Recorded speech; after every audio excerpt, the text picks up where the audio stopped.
time I was talking about how you. Lifelong gooner, I'm afraid. At least you got the right time. I put it on specially for you. It's been very interesting. Thank you very much indeed for your thoughts, which I found fascinating. I just wanted to ask you about managing, actually. Whether, when you're a player, whether you could see who was likely to become a good manager. Could you tell that Kenny Dalglish was going to be a great manager? I mean, Arsene Wenger was not a great footballer. Alex Ferguson wasn't really a great footballer either. So I'm wondering whether it's sort of nature or nurture for managers. Well, it's a bit of both. You can never tell. Stephen Nicol, who went to America and had a fantastic career managing New England Revolution, and no one ever thought that Steve Nicol would ever be a manager. So you can never tell. And the ones we assume, and normally because of the misconceptions we have on people to begin with, where they're from, what position they play, so the old adage of, the strong defensive midfield players, Roy Keane, who make good managers, I don't know why they think that, because, that's the way they are as players. It doesn't really make much sense. So you can never tell who's going to make a good manager. But however, what will happen and what has become apparent is that there are certain people who will be given more opportunity to become a manager, not just in terms of being given a job, but in terms of the respect and the belief that people will have in you as a manager based on many different things.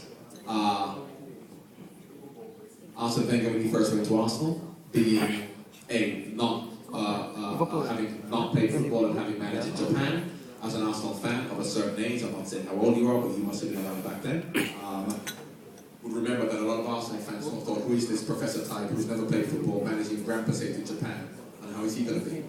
So, having proven himself, what then happened was it then became fashionable for French managers to be good because Arsene Wenger is good. So then Jean Tigana, a lot of French managers came over, Gerard Houllier, but then when some of them failed, the de rigueur then was Spanish managers. Rafa came over, so then one day Ramos and a lot of managers came over. So there are a lot of misconceptions about who makes a good manager based on where you're from. What has helped a lot, and if you look at England particularly, what has helped, and this really has a lot to do with the great Bill Shankly, is that all of a sudden they say Scottish managers are good managers. There's no type, there's no country who produces good managers. Good managers are good managers, doesn't matter where you're from. But what happens is because of Sir Manfred, then all of a sudden, if you have a Scottish accent, they say you'd be a good manager, Scotsmen would be good managers. There are lots of managers in Scotland who are Scottish, so Scottish managers don't make good managers. With Sir Alex Ferguson, all of a sudden, they become the flavour of the month. Now, with the success of Sir Alex Ferguson, any ex-Manchester United player, because you played under Sir Alex Ferguson, would be given opportunities to become managers, and you're assumed because you played under Sir Alex. So there's no hard and fast rules, but unfortunately it's just difficult for some people to become managers based on the perception people have of them. And they say behind every man there's a good woman, but I wonder whether behind every manager, a good manager, there's a great coach as well. I'm thinking about people like Pat Rice and Ray Wilkins. Well, this is where England will change. I'm playing with Pat at Watford. This is where England is changing, because England was very unique in their approach to managers, because what Arsene Wenger, Jose Mourinho, and European managers will tell you is that they are the coaches of the team. They don't manage. So they don't come in. In England, the manager coming in at 7 o'clock in the morning till 5 o'clock was a very English thing. In Europe, what happened was you've got your general managers, you've got your chief executive, you've got to go on to do everything else. The manager says, my job is to coach the team. Yeah? The major influence has to be not a coach.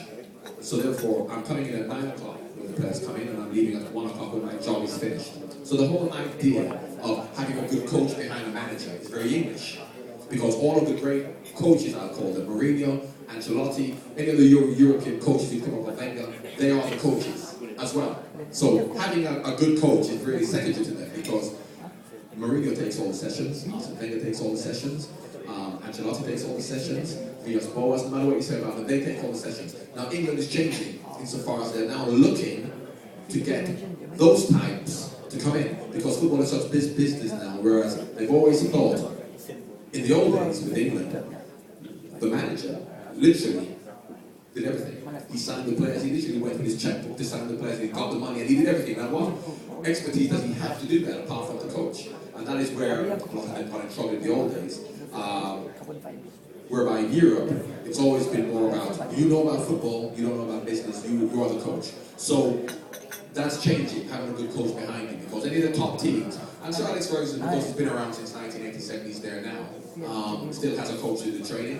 So the idea for me of a manager not coming into training for 3 and 4 days, as Martin O'Neill, Alex Ferguson, probably not even there, doesn't make sense, because that team has to represent you. And that would never happen anywhere else, and it's not going to happen in the future in England. So the whole idea of having a manager and a coach doing the coaching is not going to exist anymore. It's really an old-fashioned way of doing things. And it's right, because, you know, there's so much money involved in football now, and there are different faculties of a club, that the manager shouldn't be the one who controls everything. He should be there just for football. Thank you. A month ago you were booing Arsene Wenger, were you? I wasn't. Okay. Booing Arsene Wenger. Well, I was in Brunei. I don't think my boos could be heard. I was did they hear them in Brunei? And that's the greatest thing about football and football fans. And I'll tell you the interesting thing about talking about, not that you asked me, but I like to talk, about business in football.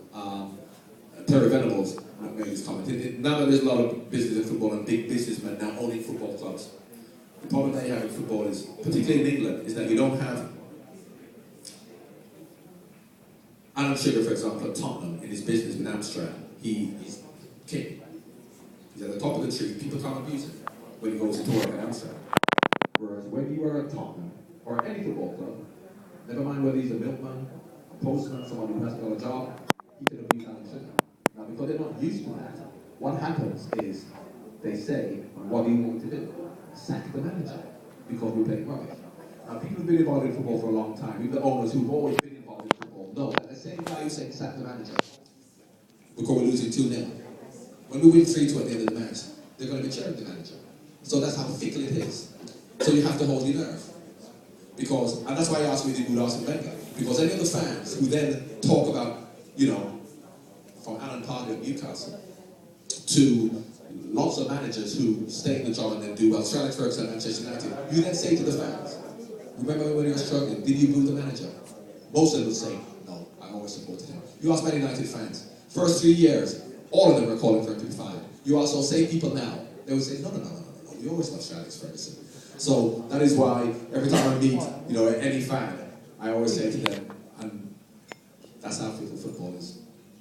I just had to make that happen.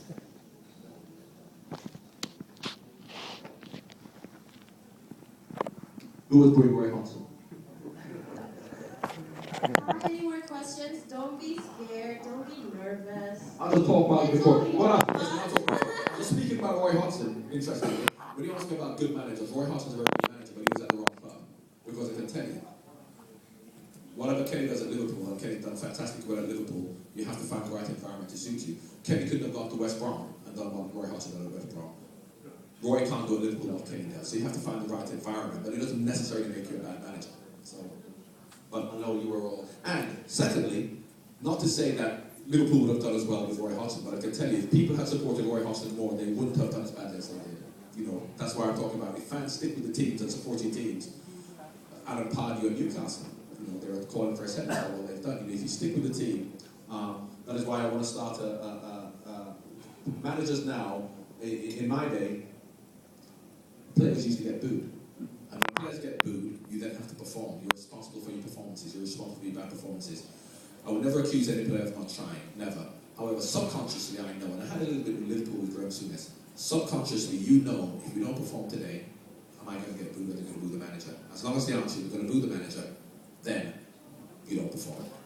Sir Alex Ferguson, Manchester United players, no matter who plays, no matter who brings in Smalling and these players who you think aren't particularly good, they know they have to perform because the fans aren't going to boo him. When Kenny came, the first day after Roy Hodgson left, the players knew that if we don't perform, the fans aren't going to boo Kenny. So Kenny didn't change anything in the first couple of weeks tactically, but you can see how the players responded because they knew they were accountable for their performances. And this is what we have created in England. The English Premier League now has empowered the players to the degree, some players to so far that, and I use Arsenal as an example because everything that Arsene Wenger has done, and I know you may be different, but everything that Arsene Wenger has done, a month ago, the fans were booing Arsene Wenger and calling for his head. And everything he's done shows how hard it is to be a manager in the English league unless you're actually completely and fully accepted as Kenny is and as Sir Alex Ferguson is, and now Arsene Wenger once again because of what they've done. And that is why the English teams now, for me, are doing as well in Europe. Because if you look at the humility and the respect that the Spanish teams and the Spanish players have for their club, for the coach, Barcelona Football Club for me is the best example of how a football club should be run. Because if you speak to Messi, Iniesta, what they talk about, why they're successful, is because of the histories and the traditions of Barcelona Football Club. That's why they're successful, not because we're great. That's what they talk about. Whereas once you start feeling that you're bigger than the club, and you're more important than the club, and unfortunately, that is what the fans give you. They give you that power. Then that is a recipe for disaster. And that's what's happened to the English teams, because the players have become too powerful. We're going to talk about Man United for a bit, because for Wayne Rooney to come out and talk about his Manchester United lacking the ambition, or having as much lacking the ambition whereby he has more ambition to Man United, and for the fans to agree with him, and for Manchester United then to succumb to that, to then give him a new contract, shows how far football has gone, and shows how far even Sir Alex Ferguson recognises it, because Alex Ferguson has to now manage in a different way than he did in the past, because you know what would have happened 10 years ago to a Manchester United player who did what Wayne Rooney did. So for Alex Ferguson to say in the press conference, the door is still open to Wayne and we want him to stay, shows how much Sir Alex Ferguson, who's the most powerful manager in the world, to recognise how more powerful than he is players are. And that's the way football has gone in England. So it's no surprise to me what's happened to the English teams now in the Champions League. Because the teams abroad still, and in Spain and in Germany, Bayern Munich, all these teams still recognise the most important thing is the club. And that's why I always urge the fans, Liverpool fans, all other fans, you respect the club, you give the power to the manager and the club. So if you put the manager in charge, give the power, give the club the power, not the players. Because players, like Fernando Torres, will have different agendas based on whatever they want, and then till they come and go. And if you love the club, and you want the club to do well, you cannot give the players too much power. And that's what happened to Fernando Torres at Liverpool. Fernando Torres convinced himself, because the fans told him, why you're not playing well is because the players aren't good enough. It's just you and Steven Gerrard.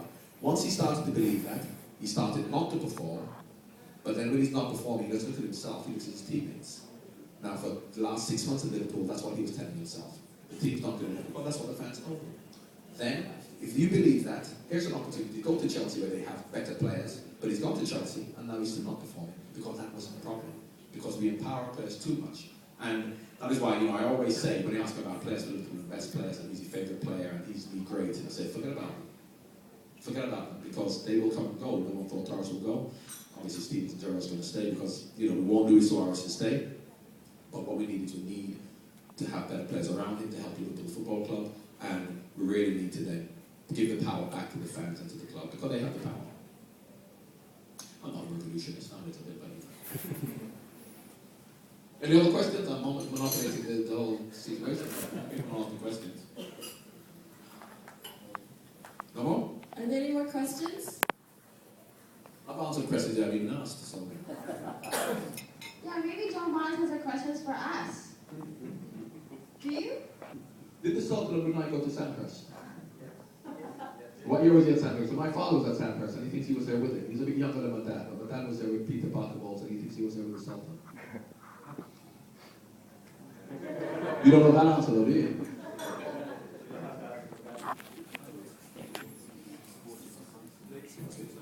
No, it's been early 60s, mid-60s, okay.